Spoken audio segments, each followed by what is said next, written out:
Muy buenos días a todos, muchas gracias por conectarse. En esta oportunidad tenemos el comité de inversiones, nosotros internamente lo hacemos una vez por semana. Eh, Ricardo Arriazu, doctor en economía, socio del estudio Arriazu Macroanalista, es uno de nuestros consultores y lo traemos para que nos comente cómo ve el contexto, las perspectivas hacia futuro que tenemos para saber cómo acomodarnos y estar en el mercado, digamos. Qué provecho sacarle.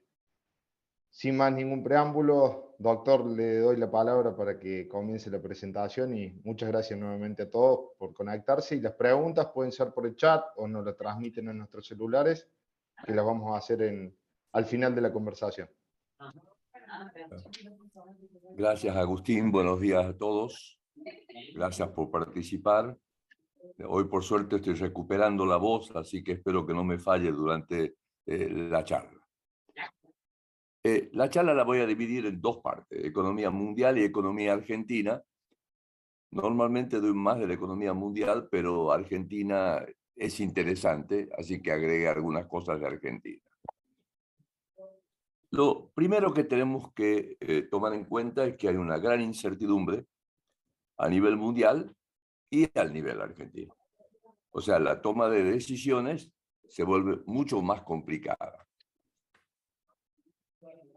Este es el índice global de incertidumbre del Economist, que lo saca viendo cuántas veces se repite la palabra incertidumbre en sus informes de inteligencia sobre países.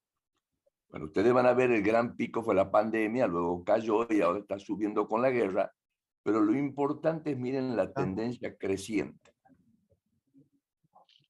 Eso implica que el mundo se está volviendo más complicado. Para tomar en cuenta algunos ejemplos, comencemos con el COVID, que produjo la mayor crisis económica desde la peste negra, caída instantánea del PBI en todos los países del 30%, pero la más corta de la historia, 2 meses. Todo ligado a movilidad. Sin movilidad no hay transacción. Luego apareció la sequía en el Cono Sur, que afectó la producción de maíz y de soja y comenzó la suba de los precios de las materias primas. Luego de eso hubo un intento de cambio en la matriz energética sin tomar en cuenta que las fuentes alternativas tienen un problema de intermitencia. Si no hay sol y no hay viento, no se puede hacer. Y por lo tanto hay que tener una máquina parada, térmica, esperando, digamos, con combustibles fósiles en reserva. Y justo no hubo viento, hubo problemas en China y se agarraron con que comenzaron a subir los precios y faltó energía. La propia pandemia generó problemas logísticos que quintuplicó el precio de los fletes. Eso está en proceso de ajuste. Luego de eso, durante la pandemia, los países aplicaron políticas fiscales y monetarias expansivas que eran absolutamente necesarias y evitaron el colapso del tejido social y el colapso mundial. Pero luego se entusiasmaron y siguieron con políticas fiscales y monetarias expansivas irresponsables, cuando ya no eran necesarias. Luego veníamos con burbujas en los mercados de activos, que comenzaron a explotar este año. Eso produce un efecto riqueza. Solamente ayer con China se perdieron 90.000 millones de dólares de valores de activo, luego de la decisión del partido de declarar emperador prácticamente al presidente chino. Pero antes de eso, ya había habido caídas equivalentes al 30% del PBI mundial. Y finalmente tuvimos la invasión rusa a Ucrania, que generó enormes problemas en un montón de mercados. Bueno, eso es lo que está pasando en el mundo. Y nosotros tenemos que tratar de ver los impactos de eso sobre un montón de variables y sobre Argentina. Tomen el caso, por ejemplo, este es el nivel de movilidad en Argentina. Índice de Apple, que publicaba diariamente movilidad a pie, en transporte público y en aviones. Miren la caída de la movilidad, miren el segundo ciclo y la recuperación, y hoy está por arriba de lo normal. Pararon en abril cuando se terminó con la pandemia. Ahora miren la actividad económica. Olvídense de todos los otros factores, precios relativos, política fiscal, monetaria, inversión. Solamente movilidad fue el principal factor en los últimos 2 años que explica qué le pasa a actividad económica. Y si hago esto para cualquier país del mundo, da exactamente lo mismo. Miren la caída de actividad económica inicial y la recuperación. En su inmensa mayoría por recuperación de la movilidad. Pero al mismo tiempo, miren la inflación en Estados Unidos. Para tomar un ejemplo. Esto de acá era Vietnam. Esto fue la primera crisis petrolera. La segunda crisis petrolera, acá viene Volcker, aplica sus políticas durísimas, cae la inflación y miren dónde estamos ahora. Al nivel del 82 en Estados Unidos, a nivel de desarrollados también estamos a ese nivel. A nivel mundial es la peor desde la década del 90, porque en la década del 90, cuando se cae la Unión Soviética, hubo hiperinflaciones en varios países, incluyendo Argentina, que no tiene nada que ver con la caída de la Unión Soviética. Entonces, ahora lo que necesitamos ver en dónde estamos. Todos sabemos que estamos en el medio de presiones inflacionarias. La pregunta, ¿están cediendo? La respuesta es, venía cediendo. La más grande fue marzo, 1,3 a nivel mundial, 17% anualizado, y mire cómo venía cayendo. Esto es Estados Unidos, esta es la zona del euro, Reino Unido, China, Brasil. Estas son las mensuales y estas son las anualizadas. ¿Ve cómo venía cayendo? En general, tienen Brasil 3 meses negativo, China no tanto. Cuando salió el mes de agosto en Estados Unidos, todos los mercados cayeron, pero no puede ser por 0,1. Ahora en septiembre 0,4. Claro, este índice general, ustedes notarán que tengo 2 para Estados Unidos. Este es el índice que se publica y esto es Personal Consumer Expenditure, que es el que usa la Fed. Se maneja en esta política. La diferencia es que acá hay 42% de inmuebles y acá es 20 y pico por ciento de inmuebles. Bueno, yo ya les conté a ustedes que los aumentos de precios pueden venir por cambios de precios relativos, es decir, sequía, sube la soja, problemas logísticos, falta de energía, que son fenómenos temporales. Inflación es el proceso de aumento continuo de todos los precios. Y ese es un fenómeno monetario. Esa es la contrapartida del mercado monetario y por lo tanto de la parte fiscal. Y para corregirlo hay que corregir esa parte. Bueno, si ustedes miran la energía, van a ver la enorme importancia que tenía energía al principio. Mire cómo está cayendo energía. Y alimento pasa lo mismo. Ahora miren la NUC. Y ahora van a ver por qué se asustó la gente. Miren el salto acá y acá. Miren en Europa.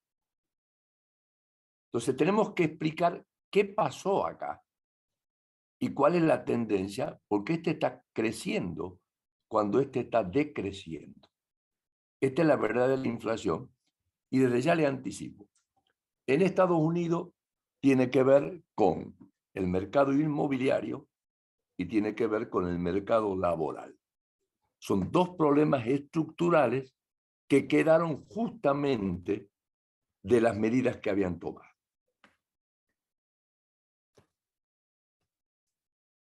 Esta es la inflación, perdón, que a mí me aparecen cosas que a ustedes no les aparecen. Esta es la inflación del último mes en Estados Unidos. Estos son los componentes. Pero esta es la composición. Y notarán que vivienda explica la 3/4 parte del total. Y vivienda en Estados Unidos es el 41,7% del índice de precio. Entonces vamos a tener que explicar vivienda y qué está pasando y qué esperamos. Cuando miran acá, este es la core. Las materias primas, el petróleo está cayendo. Soja, esta es la suba por la sequía argentina, luego cayó, esto es la guerra, y ahora cayó. Esto es maíz, tiene el mismo ciclo, subió un poquitito, pero está más bajo que acá, y esto es trigo. O sea, energía y alimentos no está causando el problema en este momento, esto ya está bajando. Entonces hay que ver qué está pasando. Bueno, este es el déficit fiscal de Estados Unidos. Mire a cuánto llegó, 20% del producto. La meta argentina para el primario es 3,2. Ahora miren el ajuste, ya está ajustando. Miren Europa. A Europa lo vamos a dividir en los prudentes o tomadores de cerveza, los gastadores o tomadores del vino, el total de la zona del euro y la Unión Europea. Miren cómo venían con superávit los prudentes. Bajaron hasta 8 y ya están en equilibrio. Los gastadores siempre tenían el déficit. Miren hasta dónde se fueron. Y miren dónde están ahora. No volvieron a la normalidad. Y esta es la zona del euro. O sea, están ajustando, pero están los prudentes y los imprudentes. Esta es la Unión Europea. De todas maneras, miren los déficits ahora. Europa está ajustando. En conjunto está en el 2% del PBI. Esto, entre paréntesis, implica baja de la deuda en términos de porcentaje del PBI. Este es el cuadro que ya se lo mostré una vez, que para mí es el más importante de todo, para mostrar qué es responsabilidad y qué es irresponsabilidad. Este es el ingreso bruto de la familia. Es anualizado, desestacionalizado y en moneda constante. Tenían este ingreso, esto por salario, esto por ingreso de los propietarios y esto por transferencia, que la mayoría era jubilaciones. Pagaban esto de impuestos, este era el ingreso personal, gastaban esto, ahorraban esto, y esta era la tasa de ahorro. Durante la pandemia, recibieron más plata que antes de la pandemia, a pesar que cayeron los salarios y cayeron las ganancias, porque subieron las transferencias. Como sobre esta transferencia no pagaban impuestos, los impuestos bajaron, miren cómo subieron los ingresos, mucho más que antes de la pandemia. Pero como no podían moverse y no podían gastar, miren lo que ahorraban. Pues todo eso fue a comprar bonos, acciones y compañía. Después se normalizó. Miren lo que las ganancias volvieron, los salarios volvieron, bajaron las transferencias pero siguieron altas, poco a poco subía el gasto, bajaba el ahorro, acá ahorraron un montón de plata, y luego vino la irresponsabilidad. Miren la cantidad de plata que le dieron. Pero hay un ruido atrás, si alguien apaga el micrófono. Miren lo que le dieron. Claro, ahora se está normalizando todo. Eso implica que ya están tomando las medidas. Mientras tanto, miren lo que gastan. Esta es la famosa fiesta que yo le dije, 2 años locos. Pero miren cómo baja la tasa de ahorro. comparado con esto, está a la mitad. Dentro de poco van a tener que bajar este gasto. Y eso va a producir baja en la actividad económica. Así como el Tesoro hizo macana, la Fed al principio lo que hizo es compraba los bonos del Tesoro y bajó la tasa. Ahora, siguió comprando bonos hasta noviembre del año pasado y dejó la tasa quieta hasta el mes de abril. Claro, ahora tiene que recuperar el tiempo. Esto es irresponsabilidad. Esto es Europa. Más tiempo. Miren cómo tardó. Ahora este va a subir mucho más. Esta diferencia explica en parte la apreciación del dólar. Japón no hizo nada. Inglaterra comenzó antes, pero se quedó atrás. Ahora con el nuevo primer ministro van a subir porque Inglaterra últimamente hizo macanas. Y China hizo exactamente al revés. Mire cómo está bajando. Bueno, esta es la tasa de descuento. En el mercado están la implícita en los bonos según el plazo. Miren lo que era en plena pandemia. Comienza a subir la tasa de mercado, pero no la Fed. Recién acá sube la Fed. Y esto es hoy. ¿Cómo estamos? 10 años llegamos a 4.27. Esta parte está cerca de su nivel de equilibrio. Pero esta parte va a seguir creciendo. Entonces, por primera vez en 2 años, hay un tramo en el cual uno puede invertir sin riesgo de cambio de precio del bono. Solamente este tramo. Y yo diría que como espero que de acá hasta fin de año acaban a subir 100 puntos básicos, algo va a subir esto, y yo creo que hacia fin de año este tramo ya está pleno para invertir. Y yo diría ya con tasas que tienden a positivas y sin riesgo de capital. Ahora, ¿por qué digo que van a subir la tasa? Bueno, no es solo cuestión mía. Los miembros de la Fed, del Comité de Política Monetaria, trimestralmente publican cuáles son sus expectativas para la tasa. A principio de año era que no iban a subir nada. Esto fue en junio. Y esto es lo que acaban de hacer en septiembre. Hoy estamos acá en la tasa. Yo espero 2 subas más de 100 puntos básicos. Ellos esperan que para el año que viene van a volver a subir. Yo creo que el año que viene la inflación va a bajar antes. Y por lo tanto que no van a tener necesidad de subir. Y luego esperan que la tasa baje. Yo creo que hasta fin de año vamos a llegar hasta acá. Y esa es básicamente la tasa de descuento. Los miembros de la Fed también proyectan sus expectativas de inflación. Esto era lo que esperaban en marzo. Punta contra punta para este año. Miércoles que se equivocaron. Esto esperaban en junio.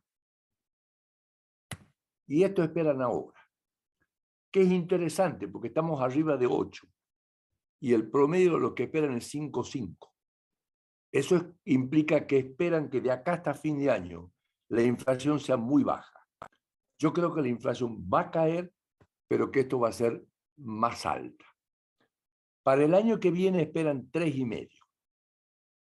Con tasas cercanas al 5, ya estaríamos, digamos, cercanas al 5 en varios tramos, ya estaríamos con tasas reales positivas. Actividad económica. Es obvio que se iba a desacelerar. Acá tienen lo que le pasó en la pandemia, la mayor caída de la Gran Depresión, pero como le dije, cayó 30 y después se recuperó, pero el año terminó con este nivel, excepto China que comenzó antes. Pero miren el rebote en el 2021. Argentina menos 9,9, 10,4, Esto da 0 acumulado, porque este número es contra un número más bajo que el que hizo este. Para este año comenzaron muy optimistas y yo dije, esto es imposible. Estados Unidos no puede crecer 5,2. Bueno, miren dónde están ahora Estados Unidos, 1,6. 3,2 el mundo, 2,4 las economías avanzadas, 3,2 China. China acaba de publicar 3,9 para el tercer trimestre. Yo creo que esto va a ser más bajo y que esto va a ser más bajo, pero que no va a haber recesión. Y esto es lo que esperan para el año que viene. Esto es lo que esperaba la Fed, los miembros de la Fed, en el mes de marzo. Esto es lo que esperaban en junio y esto es lo que esperan ahora. Recuerden, el fondo 1,5, los Fed esperan 0,2, 0,3. Yo estoy más cercano a este número. Bueno. Cuando la gente recibió tanta plata y subieron tanto los activos, se sintió tan rica que decidieron no trabajar. Esta es la tasa de desempleo.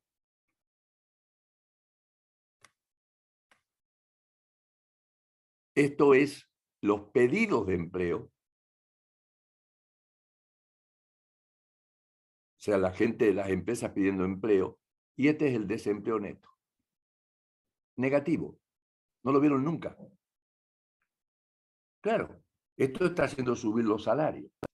¿Y por qué es negativo? ¿Por qué no consiguen trabajo? Porque hay 2,5 millones de personas que desaparecieron del mercado laboral. Los jóvenes que habían desaparecido ya volvieron. Los grandes todavía no.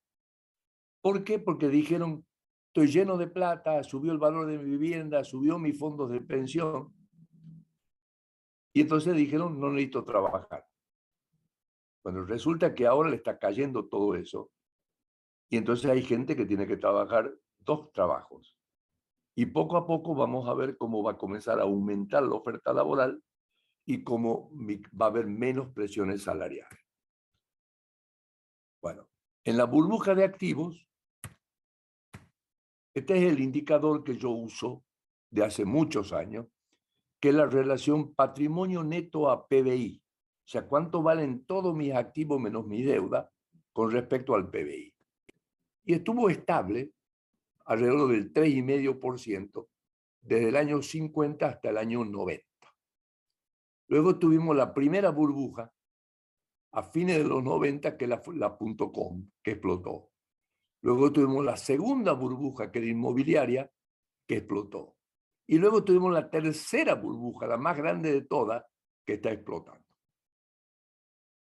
¿Por qué se dio esto? Y bueno, con tasa de interés del 0,5% y con toda la plata que puso el gobierno, subían todos los activos. Bueno, ahora, con tasas de interés normales y con menor actividad económica y sin que le pongan plata y la gente bajando su ahorro, por definición, esto comienza a caer. Este era el patrimonio neto que había alcanzado su máximo. En el primer trimestre ya había bajado a 6 veces y ahora 5,69. Pero si ustedes miran, la parte de lo no financiero sigue subiendo, porque sigue subiendo inmuebles. Lo que cayó es todo lo financiero. Acciones corporativas, fondos de pensión, otros activos financieros, que básicamente la contrapartida de esto. Esta es la caída del Standard & Poor's y esta es la caída de Nasdaq, que esto es lo que veníamos diciendo que iba a pasar. ¿Dónde estamos en esto? Para el promedio, yo diría cercano a su punto de equilibrio, pero dentro de ese promedio hay algunos que todavía tienen que ajustar y hay otros de que todavía no. Por lo tanto, eso es para el especialista que hacen elección de activos. Pero donde no hay duda que tiene que caer es en el inmueble. Miren el impacto de los alquileres en el índice de precios, en la inflación núcleo.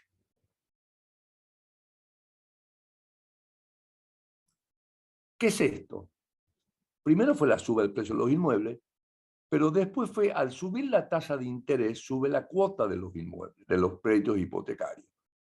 Y el que compró algo para alquilarlo quiere recuperar el valor de la cuota. Entonces, siempre, cuando sube la tasa de interés, el primer impacto es que suben los alquileres, que es lo que está pasando ahora. Y esto explica más de la mitad de todo el aumento de la inflación núcleo. Porque miren el resto. Pero ahora, miren lo que está pasando con las ventas de vivienda. Y si bien la tasa interanual de variación de precio todavía es positiva, bajó de 23 al 8, la mensual lleva varios meses negativas. Y eso está comenzando a presionar, y eso pasó siempre históricamente, y mi cálculo es que en 2, 3 meses se va a comenzar a reflejar en una baja de alquileres y por lo tanto en menores presiones inflacionarias. Entonces, para concluir esta parte, lo que uno espera es que todavía haya ajuste de los patrimonios, posiblemente bajemos hasta 5. Eso es una pérdida patrimonial de casi un 100% del producto. Eso genera un efecto riqueza. Y como los argentinos tienen casi un producto en el exterior, estos ajustes también producen un efecto riqueza en los argentinos. Eso también va a contribuir a bajar el nivel de demanda agregada y a bajar la tasa de crecimiento de la economía. Pero también va a contribuir a bajar la inflación. Entonces yo diría, estamos en pleno proceso de ajuste, tardío, mal hecho, pero está ajustando, con un montón de sufrimientos en el medio, sobre todo porque a la gente le gusta cuando algo sube y no cuando baja. Y por más que hoy su valor de su activo sea superior a lo que era hace 2 años, sigue recordando cuando estaba allá arriba y no le gusta lo que perdió en el último tiempo. Bueno. Los cambios en precios relativos también producieron efectos geopolíticos. Este gráfico lo que muestra es, acá son importaciones netas de alimentos, exportaciones netas. Acá hay importaciones netas de energía, acá exportaciones. Los países que están acá son exportadores netos de alimentos y energía, por lo tanto beneficiados. Los que están acá son los importadores netos de ambas cosas y perjudicados. El círculo indica el tamaño de la cuenta corriente sobre el PBI, si es el negro es superávit, si es en rojo es déficit. Brasil es el que más exporta alimentos, seguido de Estados Unidos, Argentina y Ucrania. Rusia es el que más exporta energía, seguido de Arabia Saudita. Los más perjudicados son China, Japón y Alemania, que da la casualidad que son los 3 que tienen los mayores superávit en cuenta corriente. Entonces eso está produciendo cambios muy importantes en términos de intercambio y en las monedas. El yen hoy tocó 148. Hace poco estaba en 108. El yuan hoy tocó 107,30. Hace poco estaba en 6,70. El euro, que estaba en 1,18 y luego bajó a 1,08, tocó 0,96. Ahora está en 0,98. Todo esto está produciendo temas geopolíticos importantes, realineamientos, baja de la globalización y que la gente se preocupe de la seguridad alimentaria, la seguridad energética y la seguridad de insumos. Argentina está afectada por precio, por tasa, por efecto riqueza, en adición a las cosas propias. Entonces, nada más que para recordar la larga historia de nuestra decadencia, Este es el PBI per cápita de argentinos relativo al promedio mundial. Llegamos a tener más de 3 veces y ahora estamos casi al mismo nivel mundial. Van a haber 2 épocas marcadas, la época de la suba, la época de la decadencia. Cualquier argentino que quiera estudiar y solucionar los problemas argentinos tiene que estudiar qué hicimos bien en esta época y qué hicimos mal. En esta época, Argentina salía de una grieta mucho peor que la actual, sangrienta. Tenía 1.800.000 habitantes, 90% analfabetos. Y de golpe fuimos el milagro mundial, la China del mundo. Recibimos 8 millones de inmigrantes. Tenemos que estudiar qué hicimos bien. Obviamente la Constitución, las leyes, la integración al mundo. Exactamente todo lo contrario de lo que hicimos después. Cuando miramos ciclos más cortos, del 80 hasta la actualidad, esta es la tasa anual de crecimiento. 23 años positivos, 18 negativos. No hay país en el mundo con esta volatilidad. Promedio insignificante. 2 épocas de alto crecimiento, convertibilidad 2003-2011. Ingreso de capitales, inversión, precios internacionales altos. La pregunta es, ¿qué pasaría si sacamos los negativos?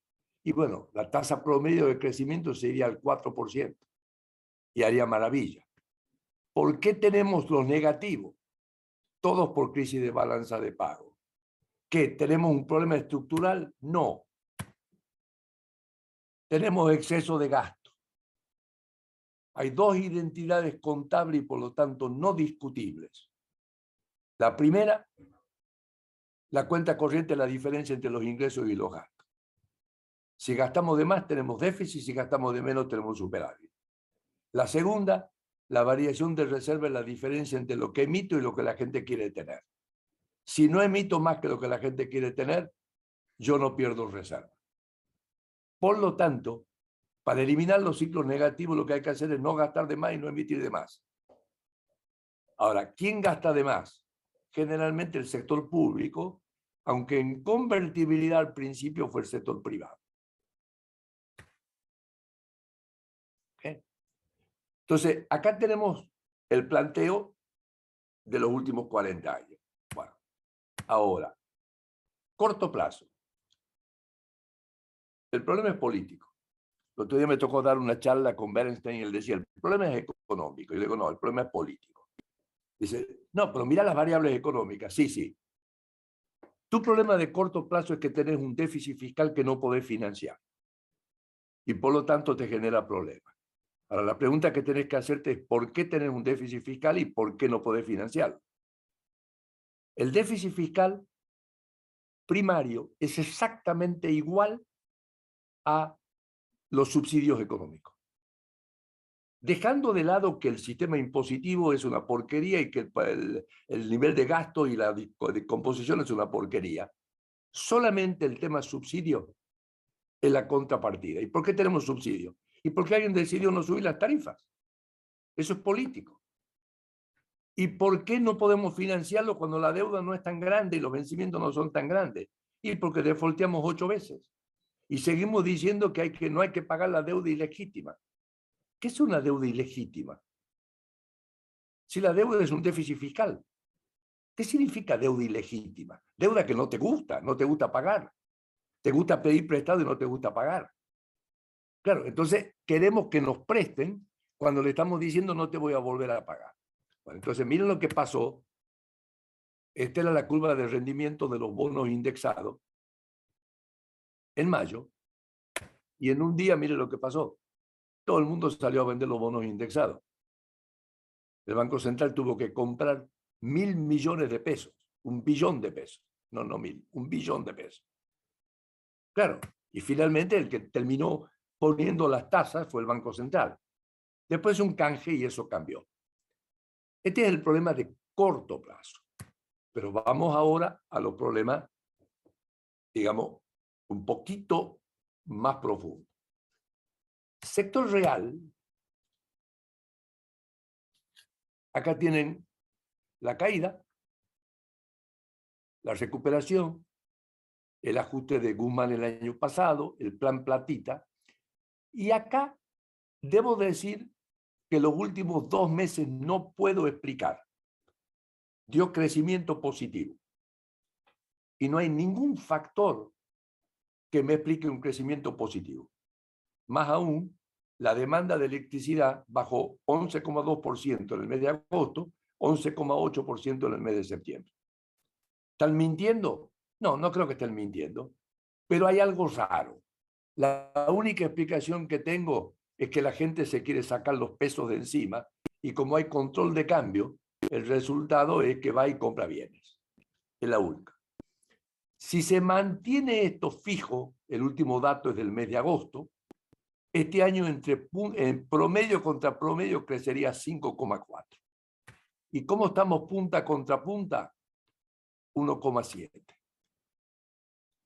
Yo esperaría que esto esté cayendo, pero todavía no cayó. ¿Ok? Entonces, esa es una de las cosas que honestamente no puedo explicar. Y a mí cuando hay algo, digamos, que no puedo explicar, me pone muy nervioso, digamos, y dedicaré mucho tiempo a tratar de ver qué es lo que es. Bueno. Inflación. Yo ya les expliqué a ustedes la carecita de los precios relativos.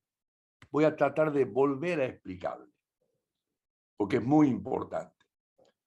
Todo el mundo cree que el tipo de cambio está atrasado. Todo el mundo cree que las tarifas están atrasadas.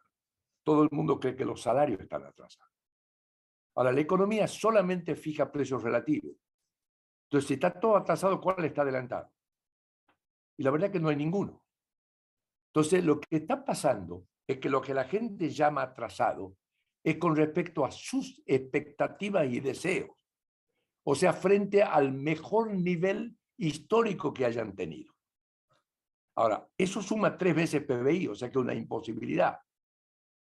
Normalmente no habría problema, excepto que tratan de conseguirlo. Entonces, miren cómo funciona. Como todo el mundo dice que el tipo de cambio está atrasado, devalúo bajo las restricciones, eso hace subir los precios inmediatamente.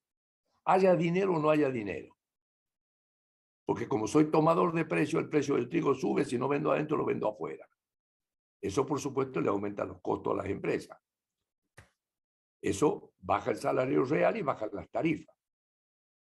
Mejora el tipo de cambio real. Pero entonces viene el de las tarifas y dice, no, espera, yo soy el atrasado. Eso va directamente al índice de precios. Mire lo que termina pasando.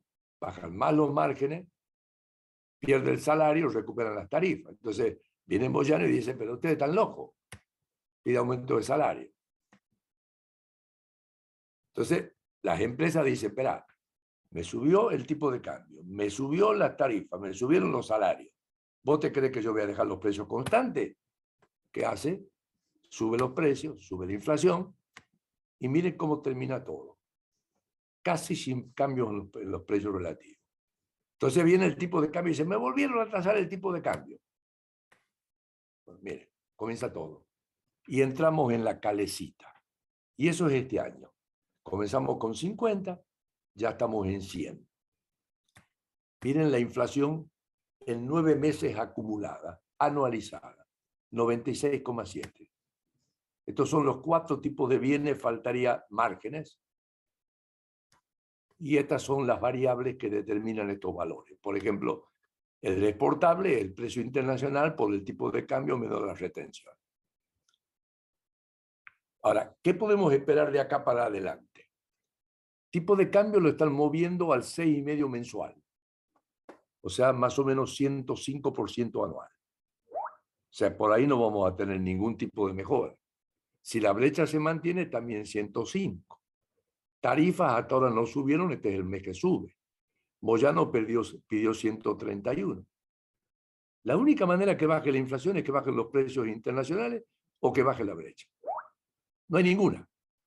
Por lo tanto, la posibilidad de que haya en el corto plazo una baja de la tasa de inflación muy, muy difícil. Sigamos. ¿Qué viene ahora? Ustedes van a ver, acá pongo 4 escenarios posibles. Estabilidad relativa. Es decir, que Massa tenga algo de éxito y que la tasa de inflación se mantenga entre el 90 y el 100. Crisis en etapa, lo que pasó este año. Es decir, comenzamos en 50, 60, 70, 80, 90, 100, 110, 120, 130. Sin devaluación. Rodrigazo. Alguien dice, hay que devaluar. O el fondo me dice, hay que devaluar. ¿Ok? O hiper. Yo hace 2 meses, cuando hicimos nuestro escenario, le dimos a este 10%, no porque no haya cambiado el discurso Massa y haya tomado alguna medida, sino por todo el tema político.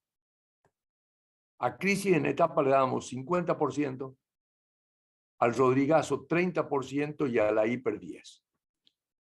Para que ustedes vean qué significa. Esto es la inflación mensual desde el 72 hasta el 92.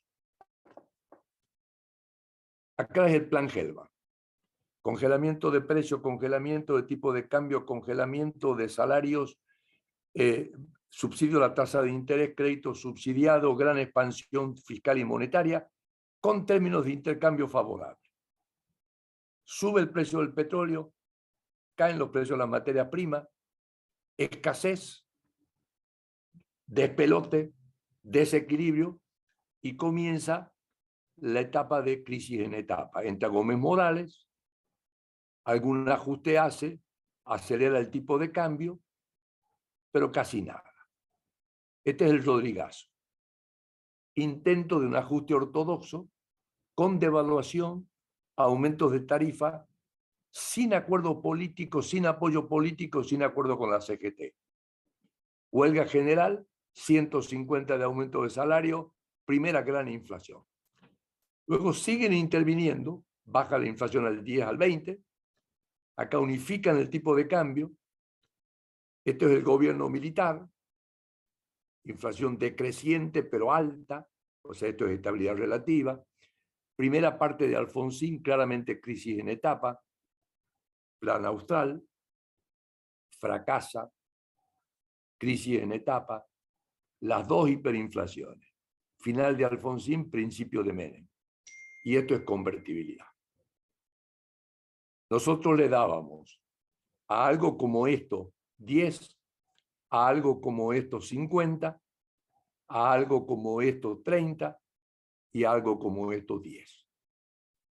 Desde entonces ha habido algunos eventos. Massa fue un poco más exitoso que lo esperado, o sea que la probabilidad de esto podría ser 20%, pero apareció la sequía. Y la sequía me elevó la posibilidad de la hiper también al 20%.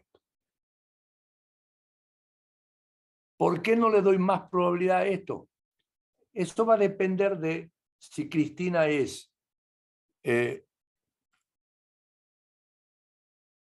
se toma en cuenta, digamos, todo el tema político y que la gente está enojada con la economía y deja hacer, o sea que es pragmática, o se envuelve la bandera y se vuelve dogmática. Interesante la declaración de Máximo de ayer, que implica básicamente que es posible que le dejen más espacio a Massa. Eso eleva un poco la probabilidad de esto.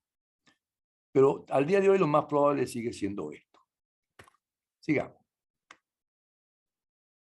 Massa no solo cambió el discurso político en el Council of the America, sino que fue al fondo, al Tesoro, a Houston, prometió bajar al 2,5. Esto es con el dato a septiembre. Septiembre dio superávit primario. Después vamos a ver que es tramposo, pero de todas maneras dio superávit. Esto es el financiamiento neto del Banco Central al Tesoro. Neto significa cuánto le doy menos cuánto me deposita el central. Negativo enero-marzo, positivo abril, negativo mayo, positivo junio, negativo julio, agosto y septiembre. Si ustedes recuerdan, caída de brecha, suba de brecha, caída de brecha, suba de brecha, caída de brecha. Está demostrado que el mercado cambiario es la contrapartida del mercado monetario. Ahora, ¿por qué si hay déficit hubo financiamiento negativo? Y bueno, miren las colocaciones de deuda. Perdón un instante que a mí me aparecen permanentemente mensajes acá. Cuando pudo colocar deuda, no necesitó del central.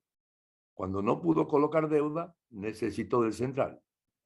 Y ahora está colocando deuda. Esta fue la famosa crisis de la deuda. Eso a veces coloca de más y le sobran depósitos, como ahora. Entonces miren los déficits y miren el superávit del mes de septiembre. Estas son triquiñuelas contables, así que olvidémonos. Tipo de cambio. Esto es cómo viene el tipo de cambio oficial y la tasa de inflación. ¿Ok? Y este es el atraso cambiario. ¿Qué está haciendo el gobierno? Esto es porque fin de semana largo después cayó. El gobierno está devaluando 6,5 mensual, o sea, 105%. ¿Cuál es su aspiración? Que baje la inflación para poder bajar la tasa de devaluación. Eso es información, no es apreciación mía. El problema es que le va a ser muy difícil bajar la inflación ahora, porque tienen las tarifas, los salarios, etcétera, etcétera. Entonces, lo más probable es que sigan devaluando 6,5 o hasta que la incrementen un poco. Salto cambiario, solamente si se ven forzados. Tienen claro de que una devaluación sin reserva y sin confianza es un salto al vacío. Pero siempre hay ideológicos. Este es el oficial, este es el contado con liquidación y la brecha. ¿Se acuerdan lo que le dije hace rato? Miren, de diciembre, marzo, abril, mayo, junio, julio, agosto, septiembre. Y ahora voy a mostrar que esto tiene fuerza para seguir para acá, a pesar del dólar Qatar y a pesar de un montón de cosas. Todavía puede aguantar un rato por acá. ¿Cuál sería un objetivo tipo Rubinstein? Tomar todo esto de acá, hacer un solo tipo de cambio financiero, intervenir en ese mercado, dejarlo quieto con intervención y hacer subir para que la brecha vaya bajando. Esa es la aspiración que tienen y para eso están tratando de juntar reservas. Miren lo que pasó en el último mes y medio. Subieron las reservas de 36.700 a 40.000 y las netas líquidas, que eran negativas 3.938, 1.204. ¿Cómo se logró esta maravilla? Préstamos. ¿Qué préstamos? Bueno, veamos. Porque si ustedes miran la balanza comercial de enero a septiembre, miren cómo se deterioró. 9.700 millones. Esto es devengado, o sea, pongo mercancía en el barco, la bajo. En parte por precios internacionales, pero miren la suba de las importaciones en volumen. O sea que no hubo tanta limitación a las importaciones. Ahora, cuando miran base caja, van a ver que hubo 1.600 millones, no 9.000. Hay que agregarle el servicio que tiene turismo, hay que agregarle intereses, entonces el deterioro fue 8.400. ¿Cómo lo consiguieron? Con 3 tipos de préstamos. Fondo, no dejando pagar importaciones, que acumulamos 9.000 millones de deuda, y con el plan soja, en el cual se registraron 8.500 millones. Se liquidaron 7.500 y se exportaron 600. Es un préstamo de cortísimo plazo que me permitió aumentar la recaudación, aumentar la reserva, cumplir con las metas del fondo, pero que ahora todos los meses voy a estar perdiendo. Y en el no pago de importaciones, lo que va a terminar pasando es que lo que me venían prestando, me van a decir, no, no te presto más. Por lo tanto, eso me va a poner presiones en el mercado cambiario. Pero lo más grande no es eso, lo más grande es esto. Esta es la gran sequía del 2008, no la del 2018. Y esta es la sequía este año. Si le pusiera el 12 de octubre, es parecida a esta, pero hubo algunas lluvias. Acá está, este era el 12 de octubre. Hubo algunas lluvias.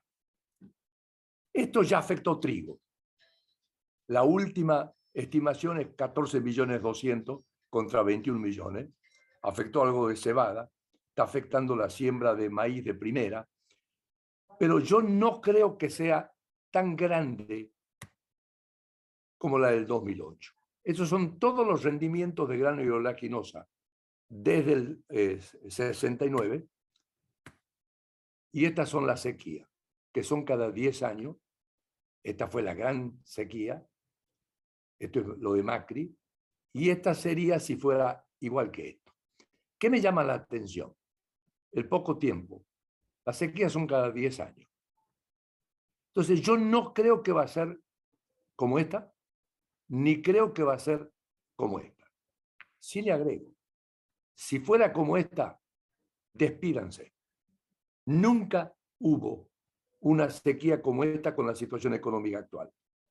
Eso me daría un déficit de cuenta corriente de 17.000 millones ex ante, que sería imposible de financiar. Tenían que caer las importaciones, más de 10% de caída del producto, explosión del tipo de cambio. Sería terrible. Pero yo no creo que se dé. Yo creo que va a ser algo que nos va a costar, va a ser que el deterioro gradual sea más probable, pero no creo que sea como la gran sequía. Ustedes están en el centro de la sequía, pueden seguirla mucho mejor que yo. Me imagino que hay varios de ustedes que son productores. Bueno. El gobierno limpió toda esta parte con canje por bonos dual, que lo puso a todo en la época justo antes de las elecciones. Esto me dice que por ahora sin sequía no va a haber presiones. Pero acá puede haber muchos problemas. Y ahí va a depender de confianza o de desconfianza. Para terminar, y para no ser tan negativo, quiero mostrarle un sector que ustedes ya me han escuchado hablar un montón de veces, que se está moviendo a pesar de todos los errores argentinos. Esta es la producción de petróleo convencional en la Argentina. Miren la decadencia. Y esta es la no convencional. El último año, 14% de suba de la producción de petróleo. Todo no convencional. Esta es la producción de gas. Esta es la no convencional. 55% ya es no convencional. 10% de aumento. Y no podemos sacar más porque no tenemos manera de sacarlo. Ahora, miren lo que están sucediendo. Algunos son proyectos, otros realidad. Obviamente, tal gasoducto, que no lo pongo acá, que hay que ver si se llega o no se llega, me puede ahorrar 2.000 millones de gas. De esto no se habla. En el 2006 cerramos el oleoducto a Chile. Se revisó este año, está casi intacto, se hicieron las pruebas, a principio de año se comienzan a exportar y cuando esté en pleno se va a exportar 4.000 millones de dólares por año. Esto es un dato. se está ampliando la planta de urea. Oldelval pidió permiso para ampliar sus ductos. YPF anunció un nuevo oleoducto al Golfo de San Matías, no tiene la plata. Anunció obras con Petronas, en realidad es un estudio conjunto para gasoducto y planta liquefasadora. Es lo que hay que hacer, es con puerto incluido. Hay un estudio de gasoducto a Brasil y dar vuelta el que viene de Bolivia. Y la semana pasada hubo la audiencia para el primer pozo offshore, luego de los estudios sísmicos. Se calcula que hay 30.000 millones de barriles solo en la zona norte, contra 19.000 en Vaca Muerta. Está creciendo la explotación no convencional. Se calcula que el año que viene va a crecer 43% la cantidad de fractura. Nuevas perforaciones y fracturas en Chubut, que es una zona distinta a Vaca Muerta, con éxito. Y de concentrarse, Argentina podría exportar 30.000 millones de dólares al año 2030, 5.000 al 2025. No llega para el 2023, sí llega para el 2024. Y para terminar, miren esta foto. ¿Saben qué es esta foto? Estas fotos son manchas de petróleo en el mar de un satélite en la zona sur argentina, donde no hay ninguna explotación de petróleo ni tráfico marítimo. Son filtraciones naturales, supuestamente de reservorios offshore, que es como se descubrió en México en el año hacia fines de los 60. Como siempre dijimos, Dios nos dotó un montón de recursos, pero al mismo tiempo nos llenó de estupidez. Digamos, tenemos una nueva oportunidad, pero somos el país de las oportunidades perdidas. Bueno, yo paro acá, me tomé un poquito más de lo pensado, era 45 y me tomé casi una hora. Así que paro acá y estoy listo para las preguntas.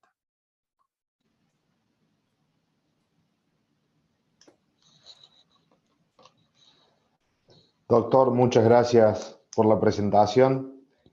Nos deja con algo de esperanza, como siempre. Bueno, luego de todo lo negativo, algo le tenía que No, dejar para no algo de quedarme tan esperanza nos amargo. queda. Sí, pero muchas veces Bueno. tuvimos esperanza. Esperemos que la podamos concretar. Bueno. Consulta sobre la presentación en el plano internacional, más que nada yendo a activos financieros, que es lo que nos compete a nosotros. Con esto que dice que puede llegar a haber un aumento, como las proyecciones también de los miembros de la Fed, de 100 puntos básicos en el tramo corto, y comentó ahí de posicionarse en el tramo corto-medio de la curva, de 2 a 4 años, porque ve un aplanamiento. ¿En qué activos posicionarse, en qué categoría? Investment grade, high yield, por el tema de un posible evento crediticio que puede suceder o no puede suceder, que hoy es la incógnita, como tenemos las acciones yendo para un lado y los rendimientos de los bonos se están manteniendo. Entonces, ahí en qué activos más que nada posicionarse, porque hoy también muchas carteras quedaron líquidas por una cuestión coyuntural, que no fue una mala estrategia la liquidez por las caídas en los mercados. Entonces, aumento de rendimiento, caída en las cotizaciones. ¿Cómo ve ese tema? Y de nuevo es, si hay riesgo de un evento crediticio, más inminente o no, y en qué activos posicionarse con este rendimiento, ¿no? En la renta fija más que nada. Mi recomendación fue claramente bonos públicos de corto plazo, digamos en el tramo de 1 a 2 años.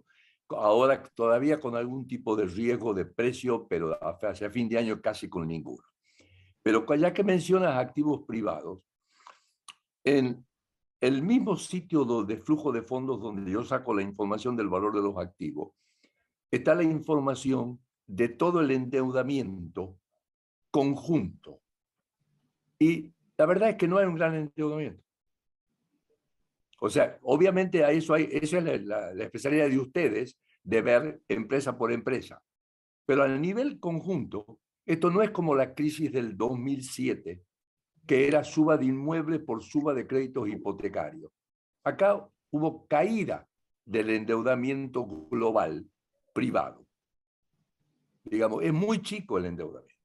Pero yo recomiendo que vean esas estadísticas, están en el sitio de la Reserva Federal, digamos, son los flujos de fondos, son 200 páginas que tienen sector por sector, digamos, cuáles son los activos, cuáles son los pasivos, cuál es el riesgo.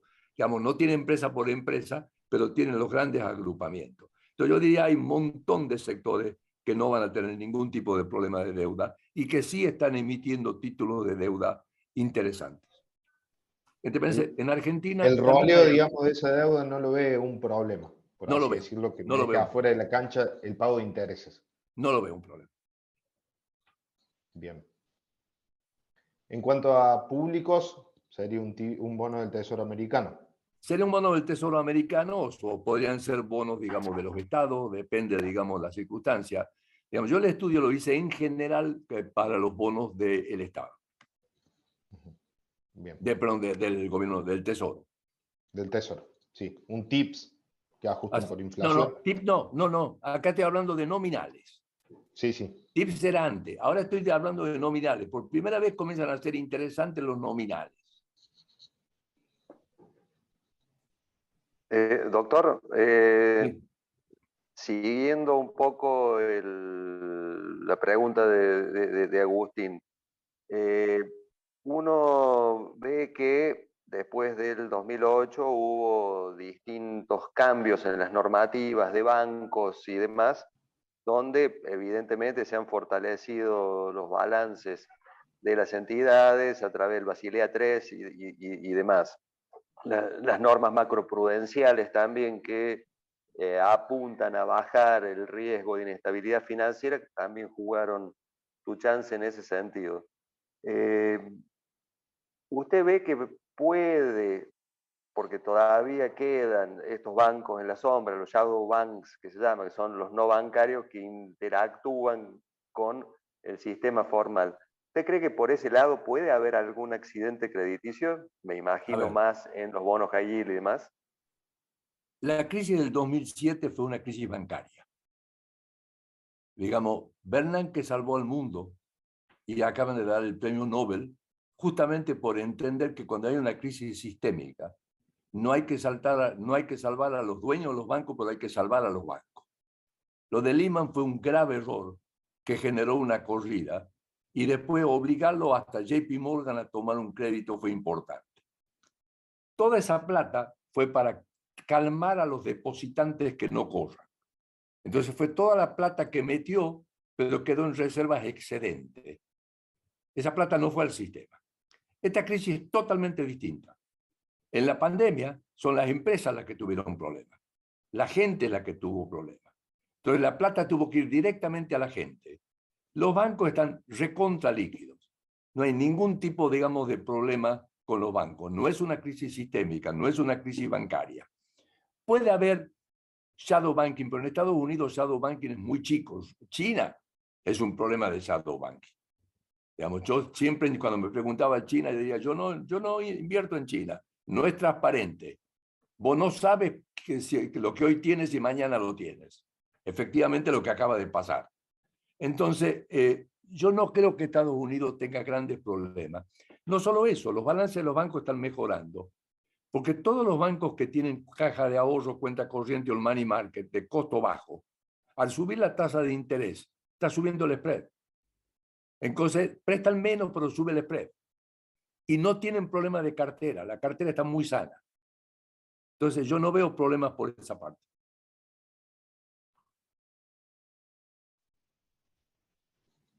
Doctor, una pregunta más y vamos, vamos bajando, digamos. Tema acciones, el aumento de las tasas pega en las ganancias de las empresas. Obviamente, si no se puede trasladar eso, ¿cómo lo ve? ¿Ve una baja en el mercado, en el Standard Poor's? Más que nada el mercado americano, hablando, ya que el europeo no nos convence tanto a nosotros. Ok. Yo hace rato que venía diciendo que había una burbuja y recomendaba estén líquido. porque también había una burbuja en bono y esa burbuja en bono había generado una burbuja en acciones. Corrigió el mercado de bono, todavía no terminó, pero está corrigiendo. Corrigió el mercado de acciones, corrigió, pero posiblemente todavía no terminó. Y falta la corrección en el mercado de inmuebles. Lo que sí es que cuando uno entra sector por sector, como ya corrigió, comienzan a haber algunos sectores que comienzan a ser interesantes. Yo mencioné al pasar bancos regionales. ¿Ok? Claramente en petróleo, aunque pasan cosas interesantes, Europa está pagando $100 el millón de BTU, el Henry Hub está a $9, y hoy en Texas está cerca de 0, porque no tienen, digamos, cómo sacar el gas. Están produciendo tanto con el no convencional que no tienen cómo sacarlo, porque el gas no es un commodity. Entonces, digamos, es un tema de elegir bien a las empresas. Hay empresas que se están beneficiando con la actual situación. Una última pregunta de internacional, doctor. Lo llevo a las elecciones de medio término de Estados Unidos, que van a ser ahora dentro de pronto. Se escuchan algunas voces, sobre todo de la parte más de la extrema izquierda, criticando a Powell por haber dicho en su momento que va a haber dolor para la familia y demás. El caso de Elizabeth Warren y otros representantes. ¿Algún comentario o alguna precaución que uno tiene que tener en ese sentido? Mire, el deterioro de la política de Estados Unidos es parecido a la Argentina. Digamos, el Partido Republicano está dividido en un montón de mini sectores. Digamos, claramente ustedes me escucharon mis críticas a Trump en su momento, digamos, sobre todo en materia económica o, si ustedes quieren, en materia de inmigración. Y también, digamos, me escucharon las críticas de los factores más extremos de los demócratas. Biden parece estar fluctuando de un lugar a otro. Con una caída como la que acaba de tener la bolsa, digamos, está claro que aunque se haya recuperado el empleo y aunque haya apoyado a la gente, digamos, va a haber mucha gente que va a estar descontenta. Entonces es muy probable que tengamos un cambio, digamos, en el Congreso de Estados Unidos que dificulte más el manejo todavía, digamos, de la economía en Estados Unidos. Pero la Reserva Federal y el Tesoro, que habían cometido errores garrafales, están corrigiendo. Digamos, hay gente que cree que se van a hacer política. Hay una pregunta si va a ser Volcker o Burns. Arthur Burns fue un presidente de la Fed, digamos, que siguió a la política en lugar de seguir a la Fed. Y entonces generó la inflación de la época de Vietnam. Bueno, digamos, yo creo que Powell comenzó muy mal, digamos, y ahora está en pleno proceso de cambio y va a estar durísimo. Claro, todo eso va a generar descontento. Digamos, las propiedades van a caer de precio, subieron los precios de las hipotecas. Toda la gente que pidió refinanciación, también la mayoría a tasa fija, pero que pidió refinanciación, no va a estar muy contenta que se diga. Entonces, digamos, todo eso va a influir en las elecciones. Nadie sabe, miren Brasil. ¿Cuál es el resultado? No sabemos. Perfecto, doctor. Bueno, ya que tocó Brasil, lo llevo para esa región. Si uno veía el comportamiento, por ejemplo, de la bolsa del viernes, parecía que en este modo risk-on incipiente que se veía en el Standard Poor's o Nasdaq y demás, tenía su correlato importante en Brasil, rompiendo alguna resistencia importante y generando una posibilidad de alza realmente interesante. Ayer China se lo llevó puesto, con una caída muy fuerte. Pero sacando de eso de lado, que es un ruido de corto plazo por las elecciones y demás, ¿usted cree que en un escenario normal en el cual parecería que un Lula tiene más chance de ganar, pero va a ser un Lula bastante controlado, si se quiere, porque no va a dominar cámaras y demás? ¿Cómo ve el futuro de Brasil en ese sentido? Ok. Brasil es uno de los países más beneficiados con los cambios de precios relativos. La economía está creciendo al 3%. Tuvo superávit fiscal y superávit externo. Digamos, hizo reformas estructurales. Pero tiene un problema, digamos, de que cada vez que Bolsonaro abre la boca, digamos, realmente causa temores por todos lados. Las elecciones importantes ya se jugaron. Digamos, los congresos están muy balanceados. Lula en su primer gobierno fue bastante prudente, Dilma fue bastante imprudente. Acaban de decir cuál sería el equipo de Lula. Sería Lara Resende, que es el autor del Plan Real, es un economista muy serio, no es, digamos, como el actual, no es un Chicago Boy, pero digamos es un economista muy serio. Cardoso apoya, digamos, el vicepresidente también es un tipo serio. Yo creo que, digamos, acá los problemas son los extremos de los candidatos, pero que en el fondo no va a haber grandes cambios en Brasil. Y Brasil fue muy beneficiado. O sea, ahora, usted recuerde que Brasil revaluó la moneda frente al dólar y el dólar se revaluó 13% frente al promedio mundial. Entonces, no nos damos cuenta que en realidad frente al resto de la moneda, Brasil revaluó casi 18%. ¿Okay? Pasa que, no, digamos, cuando uno está acostumbrado a usar el dólar como unidad de cuenta, a veces se olvida de esos otros efectos. Yo puedo solamente quedarme 2 minutos más, porque tengo una charla en 15 minutos más. Digamos, dejaría que hagan alguna pregunta más y luego, Le hago lamentablemente, me tengo que ir. Sí. las últimas preguntas. Muchísimas gracias por su tiempo. Algo de contexto local, rápido. Para la deuda soberana en pesos, antes de las elecciones, ¿dónde se colocaría por el tema de los vencimientos que vimos de la presentación suya, que están en junio por los duales? Y de la deuda soberana en dólares, cotiza ya a precios de default y a reestructuraciones bastante agresivas.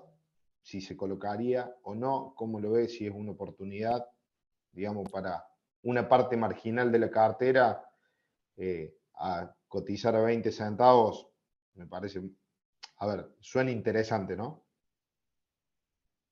Bueno, a ver, si uno tomara el bono dual, parecería que no hay con qué darle, porque es o tipo de cambio o inflación la que sea más alta. ¿Cuál es el problema? Que me digan, vos tenías un bono. ¿Ok? Entonces, yo diría, como ese peligro no existe en el corto plazo, los pesos en el corto plazo claramente pueden ir al bono dual. Siguiendo de cerca la sequía, que es la que puede cambiar el mercado cambiario. Porque tampoco veo problema en el mercado cambiario, excepto por la sequía. Ustedes vieron que ayer los bonos argentinos en el exterior subieron. ¿Por qué subieron? Porque Máximo dijo que Cristina no sería candidata. ¿Estamos seguros que es así? ¿Cuál es la jugada? Hasta un Entonces, 4%. ¿cómo? Hasta un 4% llegaron a Así es. subir y ¿Cuál es dijo el que problema ni argentino? Cristina, ni el presidente actual, ni Massa serían candidatos. Digamos. Así es. ¿Cuál sería el problema? El problema está en que todavía no pueden descontar un cambio de política porque no se sabe. La oposición está dividida. El gobierno está dividido. Esto es un despelote político.